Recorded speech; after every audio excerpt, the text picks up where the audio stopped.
The story begins as a group of warriors take on some kind of rock monster. This giant's face gets all sliced up by these warriors, as it is explained to us that all members of a party have various roles, such as attacker and healer. Our protagonist is different, though. His name is Rudd, and he is a tank. Red saves a girl named Neen from getting squashed, as it's the tank's job to draw all enemy attacks and protect the other members. Being a tank isn't the most glamorous position among powerful adventurers, but this is a story of how our boy Rudd changes all of that and becomes the protagonist. After the battle, Rudd imagines finally reuniting with his sister Manisha, whom he had to leave for battle. Neen snaps him out of it before he embarrasses himself even further, but Red is upset that she interrupted him. She reminds him that they are at a guild, and everyone has been watching their weirdo because he was making weird faces. Neen wishes he would think more about her instead, but Red crushes her soul when he declines. Rudd gets real serious as he explains that he doesn't want to think about anything else since his little sister has an incurable disease, and his only hope is the secret treasure of the labyrinth that is set to grant any wish. This hope isn't looking too good now, though, as Red thinks about how he failed everyone in the battle against the rock golem. Neen tells this absolute failure that he shouldn't feel bad at all since he did do his job. It just didn't make sense how fast his absorb shield was depleting, even though he didn't get hit. Red reveals that it wasn't just that one instance. Recently, whenever they entered the labyrinth, his absorb shield had been depleting for some mysterious reason. He has had to consume a bunch of potions, so he apologizes for making things difficult for Neen as their healer. She once again tells him to stop apologizing since he always does a good job protecting her. Neen then glazes him up a bit by pointing out that his absorb shield has a value of 99,999, which makes it the highest value shield to ever exist. Just then, spectators marvel as the one they call the hero arrives. He is the one who has beaten numerous labyrinths despite being so young. But this guy is clearly very arrogant. Everyone practically drools over this guy as he is the hero known as Keese. He apologizes to Rudd for being late and then welcomes Lilia and Lily, who are standing way too close to each other. Keese introduces them to their new party members, but Neen is furious. She reminds Keese that only parties of up to 6 people are allowed to enter the labyrinth. The addition of the 2 new members would make their group 7. Keese has a real dark side as he reveals that their party will be down to 6 very soon and kicks Red out of the party. Of course, Rudd demands to hear a reason. So Keese, the absolute jerk, tells him that it's because he's a useless tank. A look back at the golem fight shows that Red was shaking after blocking the monster's attack. Keese did the typical hero thing to defeat their opponent, but he was upset that Rudd instantly lost a significant portion of his shield. That was the final straw as he determined that the party wouldn't be able to make any progress with Red as their tank. Neen, still furious, points out that Rudd was blocking the attacks, but for some mysterious reason, his absorb shield was still depleting. Keese thinks it's because of the 2 skills Rudd has that have unknown effects. Neen tries to defend him, but Keese isn't interested in hearing excuses and reminds the little chick that they all could have lost their lives. The new members he found are better anyway. They are evasion tanks that have become very popular these days. Evasion tanks are able to fight while dodging enemy attacks, which is way better than Rudd, who can only defend. Keese kicks him out for good, so Rudd just accepts the decision. Keese is a serious jerk, though, and stops Rudd from leaving just yet. He explains that they didn't make any money from the golem battle, so he will have to take something from him. Keese really rubs the failure in as he tells Red that he is just an incompetent tank that wastes his absorb shield.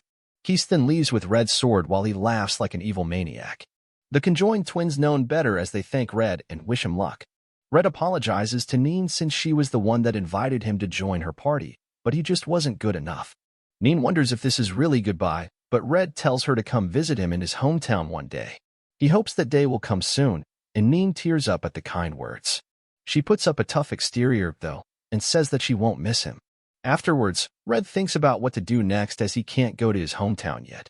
He wonders if Keese was right about Rudd's own skills chipping away at his absorb shield without him realizing. He wishes he could figure out what his mystery skills do, but adventurers with the identify skill are extremely rare. His depressing train of thought is interrupted when he hears a group questioning if they can handle an escort job with just the 3 of them. Our eavesdropping protagonist overhears that they are headed to Cyrus, and his hometown is on the way. Red approaches them, and we see just how big our boy is as he towers over the normal-sized humans. Rudd asks if he could join them and doesn't even need them to pay him. Even though our boy is clearly a giant, these dweebs wonder what rank he is. Rudd is actually only F rank, but it's because he has spent all his time in labyrinths. Rudd hesitates to answer, but one of the little people recognizes him from the hero party. This height-deficient group stops being so skeptical and now begs Rudd to join them. The old guy they will be escorting is glad to hear that they have a new member, but he has all his money tied up in crypto, so he can't pay them more money. As they begin traveling, Red feels bad for not telling them his rank, almost like he tricked them. If you really think about it, he could just tell them now, but he decides to just protect the wagon as best he can. Their little journey begins, and we see that their group endures a little battle. They also enjoy a meal and even have some type of love story going on as two of the short stacks make out in the woods. One foggy night, the old man wonders if they should rest soon. Rudd doesn't care how tired Grandpa is and tells him that they're nearly at Curious. He doesn't have a good feeling about something, so they will head straight there. Red determines that they will be fine as long as they watch out for ambushes, but he is shocked by something. He stops the wagon and tells the group to quiet down. Rudd goes alone to check if it's bandits, but when the fog clears, everyone is shocked to see that it's just a girl. Rudd doesn't sense anyone else nearby and determines that it isn't a trap. So he checks up on the girl. This girl is terrified for some reason, so Red tries to be nice to her. A gust of wind reveals that this girl has a gemstone embedded in her chest, but before Red can say anything, a monster appears. It's a forest snake, so the little gem girl runs for cover, and old Grandpa explains that the monster's poison is deadly. The others are apparently cowards, as they instantly give up without even trying. They are certain that their lives will end as the snake goes to attack them, but our boy Rudd uses his provoke ability to attract its attention. The thing spits its poison out at our protagonist, but he blocks it with his oversized shield. Some of the snake's extremely dangerous poison burns right through Red's clothes, but he tells the others not to worry. He has a skin skill that protects him from all status effects. Red tells the others to attack while he distracts the creature, but our boy really picked the wrong group of people to join, as they have no clue where to even start. The snake decides to just knock everyone back, and Rudd slams into a tree. Rudd has a vision of his sister calling out to him, though, and he wakes up. He refuses to let his life end here and gives an inspiring speech to his lackluster group. Red points out that he doesn't have a sword right now, so it's up to them to cut the snake down. They still seem pretty lost, so Rudd talks to them like they are brain dead and instructs them to grab their weapons and move their bodies. Rudd rushes the snake while commanding everyone to work together, and his teammates finally seem ready. Rudd declares that he is the strongest tank and proclaims that he will block all of the snake's attacks. All his team will have to do is believe in their strength, and he guarantees they will win. Red has prepared the perfect moment for them to attack and instructs them to move in. The newly inspired group follows his orders and manages to kind of do something to the snake. The old man freaks out and points out the obvious. He states that the snake is preparing to land a final blow, and they need to dodge it. The snake is going right for Rudd, but he determines that he cannot dodge the attack. It's more like he refuses to dodge, though, as he knows that there is meaning in blocking the killing blow. Rudd then heroically blocks the snake, making the perfect opening for the others to follow up. They combine their power and even amaze themselves when they finally manage to defeat the giant snake. The group acknowledges that they couldn't have done it themselves. Red is a pretty big guy himself, so he knows a thing or two about dealing with a giant snake, and he tells the others that what really mattered was that they work together. He instructs them to carve up the snake while he goes to check on the mysterious gem girl. He finds that she was running from the snake, but she has nowhere to go. These two literally speak for like 10 seconds, but he offers to take her back to his hometown, and she agrees. Or doesn't want Chris Hansen getting the wrong idea, though, so he decides that she needs some clothes. Old Grandpa just happens to have clothing for little girls laying around and gives it to them as a thank you. Grandpa wonders if she is an escaped slave, and our boy can sense that she is a homunculus. Homunculi serve humans as slaves, so they normally don't travel alone. There must be some mysterious circumstance behind why she is in the forest. Red points out that slave traders luckily wouldn't enter such a dangerous forest, and she wasn't wearing a collar like all slaves in anime do. This girl is definitely a mystery, but Red decides to look after her for a while. The next day, Red leaves the others after reaching their destination, but the group wants him to join their party. They would be honored to adventure with a strong tank like him, but Red reveals that he needs to find the secret treasure. This group knows about it well, as this treasure is said to be able to grant any wish and even has the ability to create. Huli, the little albino girl, is shocked to hear this word, but this group doesn't know that she is one and openly talk about how much they hate homunculi. They do some serious trash talk, talking about how expressionless they are and how they don't show any passion in what they do. What's even scarier about the huli is that the only way to visually distinguish them from humans is the magic stone on their chest. Red is the only one that seems to notice that the girl is upset about what they are saying, so he quiets them down, and the little girls show some relief. They begin their own journey. Red introduces himself, but in typical anime fashion, this girl reveals that she doesn't have a name. Some Lunaf petals are flying around everywhere, so Red decides to call her Luna. Red fears that he might have offended her somehow, but she actually loves the name. That night, Luna spots some rabid-filled wolves and shocks Red when she springs into action to eliminate them all. This confirms what Red was already thinking. Luna must be an illegally created homunculus. This was made clear when she showed the will and emotions other homunculi lack. On top of that, she can even fight. Illegally created homunculi must be disposed of, but her frightened gaze reminds Red of his little sister. The little girl apologizes for ruining dinner, but Red says it's okay. More importantly, he wants to know why Luna didn't just destroy the forest snake since she is clearly strong enough.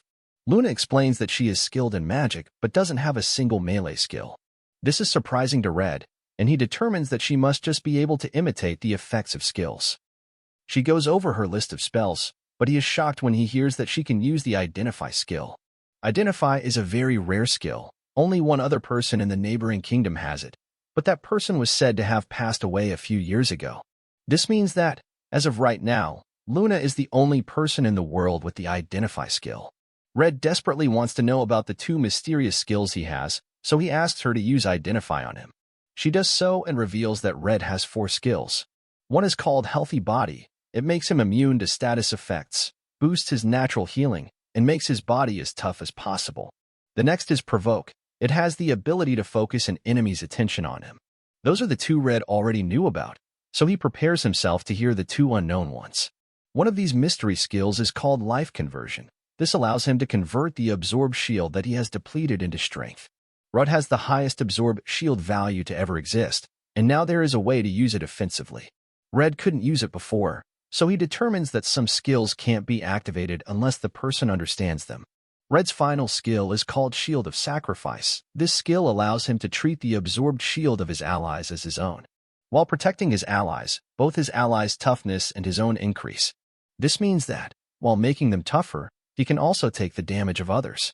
Things finally start to make sense as Red realizes that he was taking damage without realizing it because he was using Shield of Sacrifice to protect his party members' absorbed shields. Red lets out a laugh as he has been worrying about his unknown skills for the longest time, but he never thought it would be resolved this easily. Red thanks his new little friend, and she is glad she could be helpful. As they arrive at his hometown, Red thinks about the irony. He was kicked out of his party for having skills with unknown effects, but he actually had the ultimate skills for protecting his allies. Knowing this, he can return to his hometown with his head held high and finally see his sister again. The moment our protagonist steps into town, he is greeted by a redhead that wants to hang out immediately. She is on her way to buy a hammer, and their friend named Philly is there on patrol. These 2 watch over his sister Manisha, so Red is glad that he can depend on them when he goes on adventures. Melon introduces herself to Luna as the town's blacksmith, but Luna is terrified. Philly explains that she works as a sub-leader for the town watch, but it's clear that she is just as shy as Luna. The group chats it up for a bit, and Luna finally gets comfortable around the silly bunch. At his house, the 2 are careful not to make too much noise, as his sister might be sleeping. But he's surprised when she appears to welcome him. Red explains that he will be taking care of the little albino girl, so Manisha tells her to make herself at home. Manisha goes to prepare an extra meal for Luna, but Red wants his sickly sister to rest. Manisha explains that she's feeling good today, so the 2 agree to cook together. Luna rudely points out that there is something clearly wrong with Manisha's hair, and Red explains that it's called physical idiosyncrasy. This means that Manisha's hair moves according to her emotions. Manisha seemed to know that Red was coming home, and it was because of her skill. Red is thankful that she made his favorite dish, and Luna points out that they are really close. They all sit to enjoy their meal, but Luna is some kind of barbarian, as she doesn't know how a spoon works. She goes overboard with her apology and explains that she has only ever used a spoon a few times. A look back shows a glimpse of her slave days and her epic struggle to hold a spoon. Luna promises not to fail them again, but the 2 point out that she needs to stop being such a drama queen. Manisha gives her some pro tips on spoon using, and tells her to take her time learning, as she will be teaching her one thing at a time. Red is glad to hear that, and Luna thanks her. A little montage shows them teaching her a bunch of stuff, and Luna surprises them one day by cooking an entire meal. The food is delicious, and Red is amazed that she has mastered every basic skill in such a short amount of time. This is a bit strange, though. He wonders if it's because she is a homunculus. Manisha brings Luna a dress to change into, but Luna just rushes off with it awkwardly. Manisha can't figure out the little weirdo, but Red assumes that Luna was just worried about Manisha seeing the magic stone in her chest. While showing Luna around the town of Avansha, Red explains that they don't have a guild or a church, and its most remarkable feature is some little orchard. The red-headed girl's father wants Red to marry his daughter, but he declines and instead asks him to make a replacement for the sword that was stolen from him. The blacksmith plans to have his daughter help him, and he suggests that Red show Luna the monstrous farm. Red does just that and explains that monstrous vegetables are plants that grow into monsters. They only need mana to grow, so they can be grown all year round. Some little nerds come to bug our hero, but some old lady tells the kids to go back to doing their child labor. Luna has some serious PTSD from her time as a slave, so she shakes uncontrollably. Instead of being worried about her, the old woman just wonders if she is Rudd's girlfriend. Rudd, of course, explains that they're just travel companions and introduces Luna to the old lady Grandma Gigi, the town's apothecary. She is the one that makes medicine for Manisha, but she wishes she could do more for Red's sister. Gigi asks Luna to help harvest some monster spinach, and some of Red's old friends arrive to help. They all have a grand old time, and our protagonist walks away with some weird vegetables for all the trouble. Red makes things a bit awkward by complimenting Luna, but he quickly changes the subject by having her try the vegetables. She thinks the giant tomatoes are delicious, and Red wonders what she thinks about his town. Luna really likes how nice everyone is there, and she would be extremely happy if she could stay there forever. Just then, Luna reminds him of the magic stone in her chest and dramatically reveals that she is not human. She is a battle homunculus that was developed in a neighboring nation. Luna apologizes for not telling him sooner and explains that she thought he would end her life if he knew she was a homunculus. She is grateful for how nice he has been, so she couldn't continue lying. Red reveals that he actually knew she was a hum this entire time, and Luna can't understand why he helped her. Red reveals that before coming to this town, he and his sister lived in the slums. Luna's eyes look just like Manisha's did back then, so he couldn't just leave her. Rudd wonders if she would rather live as a homunculus or a human, but Luna believes she doesn't have a choice. Red points out that he has never heard about homunculi not being able to become human. Besides that, he enters labyrinths for a similar reason. He is searching for the secret treasure that may or may not exist in order to cure Manisha's illness. They are both chasing shadows, so he thinks that's the perfect reason for them to get along. Red's words pierce her homunculus heart, and she wishes to become human. The two agree to chase their goals together and happily shake on it. When they return home, Luna wants to reveal her secret to Manisha and explains to Red that she doesn't want to hide it from those she is close to. Luna just comes right out and tells her that she is a homunculus and apologizes for keeping it a secret. Manisha knew there was something off about the kid, but she still asks Luna to continue being friends with her. Luna, of course, accepts, and Manisha points out that Red must have known this whole time. Red helps those that no one else will, and he has always been that way. Sometime later, Red finishes up cleaning the entire mansion, and everyone rushes to get a taste of Manisha's world-class tea. Luna points out to Red how popular his sister is, but Red is long gone and on his way to get some tea. Red explains that being the first to drink the tea makes it taste even better, but Philly is there to point out that Rudd really does have an unhealthy obsession with all things involving his sister. Rudd wonders if Manisha is feeling okay after making the tea, but she just tells him that he worries too much. She may not be in great health, but she doesn't want to hold him back. Rudd explains that she has never once held him back, but he is interrupted when his boys ask him to duel. Rudd thinks this is actually perfect and tells the others that he wants to duel Philly first. Outside, Red explains to her that he wants to test his previously unknown skills in a mock battle, and he picked her since he knows that he won't have to hold back against the town guard sub-leader. They agree that the one whose absorbed shield is depleted more loses, and the fight begins. The two strangely don't move at all, and some guy points out that their fighting styles don't emphasize speed. The first to move is Philly, but Red blocks her attack. She continues her assault on his shield, and Red can tell that she has gotten much stronger since they last fought. Her attacks feel very heavy, so Red knows that if one of her strikes lands, he is a goner. Luna can't believe how strong Philly is, and Manisha explains that the town guard is really just a bunch of youngsters who didn't move to the city. Few of them are actually skilled fighters, but Philly and Rudd are special cases. She admits that they should be putting their skills to use in a bigger city. All the nerds in the crowd cheer for Philly to finally knock Rudd down for once, so Luna counters them by cheering for Rudd. Manisha joins her, but they just manage to distract him. Red gets scratched by the attack and decides to use his new ability to use the damage to his benefit. Things get a bit dicey when Red falls off balance, but he composes himself just in time to smash his shield right into Philly. She goes flying and is stunned when she realizes that his one blow took out her entire absorbed shield. Everyone in the crowd is stunned to see that Red has finally learned an offensive skill but can't understand how he was able to destroy Philly's absorbed shield that has a value of 2,500. Philly wants to know what that incredible skill he used was, and Red reveals that it's his life conversion skill. It allows him to convert depleted shield power into strength. He can't use it all the time, but their little battle showed him that it's very powerful. Rudd thinks about how until now, he is always focused on defending as a tank.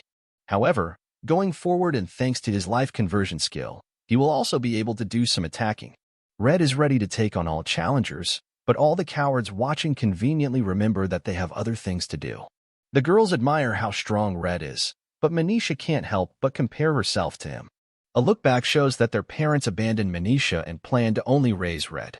They dragged Red away, and from how sickly Manisha appeared, it was clear that she wouldn't last much longer. However, Red would return to rescue her. Manisha wakes up from the memory dream and thinks about how Red has always come to save her in the end. Of course, she must wonder if her brother is actually happy though and questions if he would be living more freely if it wasn't for her. Thanks for watching my recap. Don't forget to subscribe.